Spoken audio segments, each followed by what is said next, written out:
Usai dibuka oleh Kepala Perwakilan Bank Indonesia Kediri, acara berlanjut dengan sosialisasi KRIS untuk agen layanan keuangan digital, LKD, dan Laku Pandai. Tak hanya sekedar menyimak paparan materi, di sini para peserta sosialisasi juga diberikan kesempatan untuk bertanya seputar layanan terbaru dari Bank Indonesia, yaitu Quick Response Code Indonesian Standard atau KRIS. Pada kesempatan ini, sejumlah peserta juga nampak dipandu langsung oleh narasumber untuk melakukan scan kode QR. Jadi link aja, mungkin udah ada yang paham belum link aja, sudah pernah dengar atau this is the first time gitu? Sudah pernah ya? Kalau kayaknya teman-teman yang Himbara udah paham banget link aja gitu. Ya, link aja apa bedanya sama kayak OVO atau GoPay atau ShopeePay gitu. Intinya sih kita memang layanan aplikasi berbasis e-wallet ya, fintech ya. Jadi yang membedakan mungkin fitur-fitur tambahannya aja. Tapi pada dasarnya sama. Kita sebagai penyedia jasa pembayaran digital yang hadir untuk itu tadi memberikan solusi alternatif buat payment atau pembayaran di masyarakat. Untuk link aja sendiri informasi adalah mau dibilang cucu BUMN kali gitu ya, itu enggak ya? Karena link aja merupakan company dulu kalau pernah dengar T-Cash, yes, T-Cash itu dari Telkomsel ya. Nah cuma tahun kemarin akhirnya kita ngelebur jadi satu, ada Himbara, ada BNI, BRI, Mandiri, BTN ya, BTN, lalu Telkomsel, lalu Pertamina, Jasa Marga, terakhir Angkasa Pura. Ini yang jadi pemegang saham stakeholdernya kita di link aja. Jadi itu kenapa mungkin ada banyak yang bertanya-tanya kok di BUMN semuanya pakai link aja gitu. Ya iya gitu, hitungnya satu rumah gitu kayak fintech yang kita yang bareng-bareng dalam kaitannya dengan sinergi BUMN. Oke, link aja. Next, thank you. Bisa ya. Oke, apa aja sih sebenarnya yang coba ditawarkan link aja? Jadi kalau Bapak Ibu ngeliatin di mall atau di pusat perbelanjaan manapun, orang akan lebih aware dan lebih paham, familiar dengan OVO, GoPay gitu ya. Karena mereka memang playnya full di merchant. Cuma kalau di link aja, kita pengen coba nggak cuma di makanan dan minuman gitu ya. Kita coba masuk ke semua kebutuhan yang kaitannya dengan kebutuhan sehari-hari masyarakat kita. Untuk kita masuk di sana ada sampai di online gaming juga ada, parkir, terus e-commerce, ada pembayaran kalau di aplikasi mungkin lihat nanti ada tambahan kayak menu pembayaran pajak yang akan berlaku di Jawa Timur gitu kan ya. Itu pertama di Indonesia, bener nggak sih Mas Wis? Pertama di Indonesia itu ya, nanti akan di launching next. Jadi Bapak Ibu akan bayar PKB, pajak kendaraan bermotor, ntar nggak usah pakai datang ke Samsat atau gimana, tinggal pakai link aja. Ya, gitu enak gitu ya ntar. Lalu PLN, pembayaran PLN, pembayaran listrik, air, semua bisa pakai di link aja. Jadi kita pengen ngerangkul semua ekosistem, maksudnya kebutuhan masyarakat Indonesia, nggak cuma perkara beli makan dan minum di merchant gitu ya di Walnop. Nah, SPBU pun sekarang udah bisa pakai link aja. Oh iya, tambahan satu, sorry maaf. Stakeholdernya Pertamina, tapi kita ketinggalan. Pertamina juga masuk di kita. Oke. Next. Oke, ini gambaran aja sih, terlalu teknis, next lagi Mbak. Oke, intinya sih usernya link aja tuh udah banyak sebenarnya, cuma belum banyak yang paham akan kegunaannya gitu Bapak Ibu ya. Link aja sendiri sekarang yang lagi tanda kutip booming sebenarnya, yang kita lagi trial di Jakarta dan di Bali itu ada beberapa tol. Nanti mungkin next akan meluas sampai ke Jawa Timur ya. Jadi pemakaian tol dengan gerbang khusus link aja, dalam artian dia mobil akan ditaruh di depannya tuh QR. Ketika masuk gerbang itu akan otomatis terbuka potong saldo. Semudah itu, tanpa harus kita sekarang mungkin otomatisnya pakai e-tol ya. gitu ya. Sekarang enggak, nanti enggak. Kalau sekarang udah jalan baru beberapa percobaan di beberapa pintu gerbang. Nah mungkin kalau ada yang pernah ke Singapura gitu akan model kayak gitu. Nah nanti akan berlaku nasional dan itu bayangin berapa banyak gitu penggunanya gitu ya. Dan bisa jadi Link Aja ya agak cuma akan bermain di sektor food and beverage tapi di hal-hal yang kayak tadi itu loh Pak ya. Next. Oke. Next. Ya. Teknis. Jadi sebenarnya pemakaian fintech sendiri udah sangat-sangat apa ya, di masyarakat kita baik di perkotaan maupun di pedesaan harusnya nggak asing-asing banget kok namanya fintech gitu. Orang udah sangat paham dengan Gojek, udah paham dengan OVO gitu ya. Sekarang yang baru-baru macam banyak Dana, ShopeePay gitu. Jadi sebenarnya masyarakat itu udah sangat-sangat familiar dengan fasilitas ini. Itu kenapa nanti mungkin sejalan dengan misi BI untuk digitalisasi keuangan masyarakat kita. Jadi mungkin kita di sini ada teman-teman dari Himbara, ya kita sama-sama mewujudkan misi pemerintah itu. Kita bantu untuk kita lebih lagi mungkin sosialisasi di masyarakat. Mungkin bisa dimulai dari diri sendiri gitu ya. Mungkin sekarang Bapak Ibu lebih suka pakai cash gitu, pakai uang kertas atau pakai koin gitu kan. Jadi sekarang nanti kita kayak contohnya sih di tim Himbara, di BRI kita sering sekarang gencar banget buat di pasar tradisional, walaupun nggak menutup kemungkinan di merca-merca yang lain, di Mandiri kita juga bekerja sama dengan Link Aja di segala channel kita coba buat akuisisi. Ayo Chris dan khususnya Link Aja ini juga bisa bareng-bareng tumbuhnya gitu ya. Tiba-tiba kami langsung menjelaskan apa ini Link Aja kayak gini. Kenapa sih? Saya mau cerita dulu nih, kenapa sih Bank Indonesia sekarang fokus untuk transaksi non tunai. Jadi di BI ini kan kita salah satu tugasnya Bank Indonesia ini ada di sistem pembayaran nih, ada yang tunai, ada yang non tunai.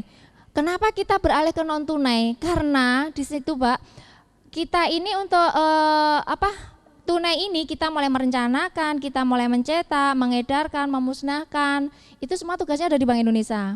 Untuk mencetak, mengedarkan itu biaya yang ditanggung selama ini oleh BI itu dalam 1 tahun itu ada 2 triliun. Kalau miliar terlalu kecil Pak. Jadi itu ada 2 triliun. Lah biaya itu kenapa? Mungkin pertanyaan Bapak Ibu muncul seperti itu. Kenapa uang ini kok sampai biaya kayak gitu? Karena kita untuk mencetak itu bahan bakunya nggak ada di dalam Indonesia nih. Ada sebagian yang impor. Ada benang pengamannya kan? Ada tanda airnya dan lain sebagainya. Itu semua yang mendesain, itu yang mengkonsep, ada gambar pahlawan dan lain sebagainya itu ada di BI. Nah, ketika mencetak itu ada di Peruri. Bahan baku, desain, konsep kita siapkan semua nih, semua yang nyetak di Peruri sana.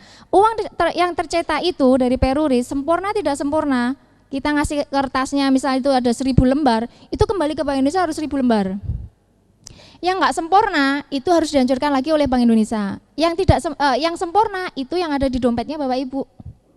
Hasil cetak sempurna. Itu uang dari Peruri ke Bank Indonesia berarti ada perjalanan kan? Kantornya Peruri ada di Karawang ke BI Jakarta. Yang butuh uang, Ibu yang ada di Kediri. Dari Jakarta menuju ke Surabaya naiklah kapal. Naik kapal berarti kita bawa truk nih. Kita nggak mungkin dong kita kirimnya sedikit-sedikit kayak gitu. Nah kita bawa, berarti kan di situ ada biaya kan, biaya pengamanan nih. Masa kita bawa uang kayak gitu kita nggak dikawal sama polisi? Kawal dong. Ada biaya perjalanan kita sewa, kita naik kapal. Naik kapal dari sana masuklah ke Surabaya. Dari BI Surabaya, karena BI Kediri butuh uang, BI Surabaya yang ngantar ke sini atau BI Kediri yang ngambil ke sana. Ada biaya lagi kan? Itu biaya yang nanggung masih Bank Indonesia. Sekarang ibu yang ada di Pare nih butuh uang. Berarti yang ngisi uangnya di ATM kan banknya kan? Banknya itu ngambil uang ke Bank Indonesia ada biaya. Nah biaya ini sudah keluar dari Bank Indonesia, nanggung pihak bank. Biaya apa? Sama biaya pengawalan. Nggak mungkin dong banknya ngambil uang ke Bank Indonesia sedikit, mau nggak mau dia ngambilnya dalam jumlah besar. Udah ngambil uang dalam jumlah besar itu tadi dia dikawal. Mesin ATM itu yang ngisi belum tentu banknya. Siapa? Ada lagi namanya siapa ya? Vendor. Ya, pihak ketiga. Bayar itu banknya, tanya sama banknya. Per satu brutnya berapa dia? Udah itu uang keluar dari sana, keluar ke mesin ATM, udah yang isi vendor, banknya bayar kan Bu. Uang ada di kantor banknya itu Bu, bank itu bayar juga Bu. Biaya apa? Banknya dikawal nggak sama Pak Polisi? Dijaga nggak? Biaya itu keamanan. Pengamanan. Belum lagi biaya asuransi. Ada asuransinya enggak? Itu ada asuransi Bu di kasananya bank. Sudah ada biaya di kasananya bank, di asuransinya di perjalanan itu juga ada biaya. Udah selesai ngisi di ATM pun juga ada biaya. Terus sekarang Ibu nanya, saya nabung 100 ngambil 100, enggak ada biaya kok Mbak. Iya enggak? 100 nabungnya 100 ngambil 100 bisa kan? Tapi Ibu ingat enggak? Kenapa bank mengenakan biaya administrasi bulanan? Ya itu salah satunya. Belum kalau kedua Bapak Ibu ngajuin kredit enggak ke bank?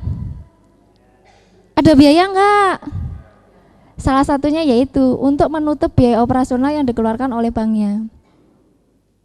Makanya kalau di Indonesia ini kan harapannya sih suku bunga turun kayak yang di ini, begitu suku bunga sama BI diturunkan, banknya harus juga menurunkan. Mereka agak berat menurunkan karena juga mereka menanggung biaya-biaya itu tadi. Nah, udah keluar semua itu tadi.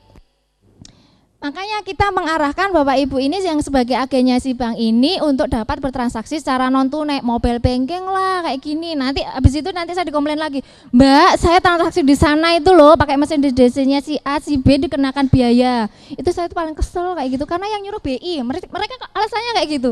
Saya ini orang BI belanja dikenain cas lagi, saya ngeyel. Mbak ada nggak ini nomor rekeningnya? Saya transfer aja ya. Pakai mobile banking saya.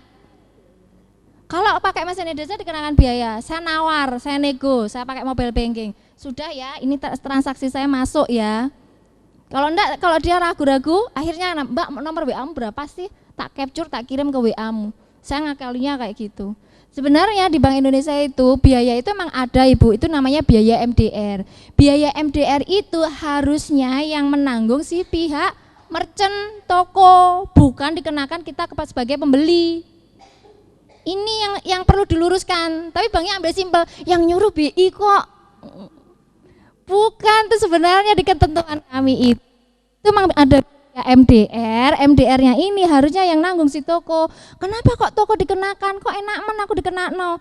Tapi kan ketika Bapak Ibu transaksi non tunai ini tadi Bapak terhindar dari uang palsu enggak? Sekali Bapak terima uang palsu dapat berapa? 100, 200? Keuntungan Ibu kan langsung minus kan? Ini yang harus kita sampaikan ke mereka. Ini sebenarnya nggak boleh kayak gini ngenain cas. Saya sedih Bu kalau itu kadang-kadang dijabri sama teman-teman, difotoin. Ada biaya di sana. Habis itu, Mbak aku transaksi di sini tuh loh Mbak dikenakan biaya. Nanti alasannya ini kalau udah saya ketemu langsung kayak kemarin nih saya ketemu langsung sama mereka. Mbak itu tuh nggak harusnya nggak gini. Saya ini yang nyuruh bos saya loh Mbak. Kadang tuh saya keselnya tuh gitu kayak ya ampun. Ini ya emang sih karena Mbaknya kan kasir, karena ditugasin sama bosnya kayak gitu. Sebenarnya itu enggak ada biaya. Biaya MDR ini ya Bapak Ibu itu sebenarnya itu dibagi itu tadi. Kita ngelihatnya simple ya. Tapi itu tadi sebenarnya misal nih pihak bank A ini nanti ini nih ada yang menyelesaikan proses settlementnya. Lah ini biaya ini dibagi.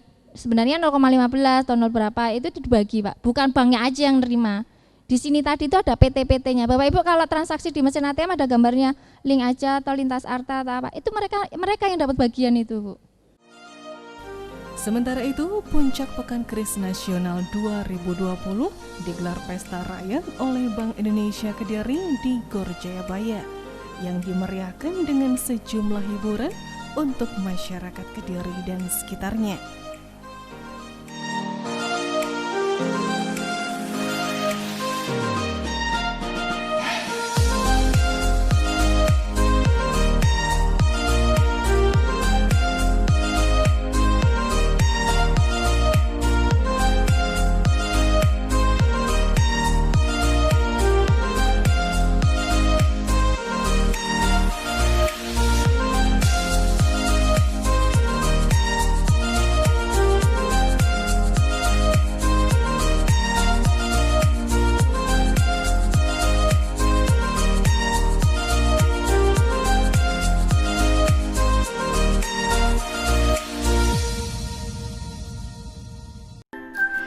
Subscribe channel KSTV sekarang juga ya.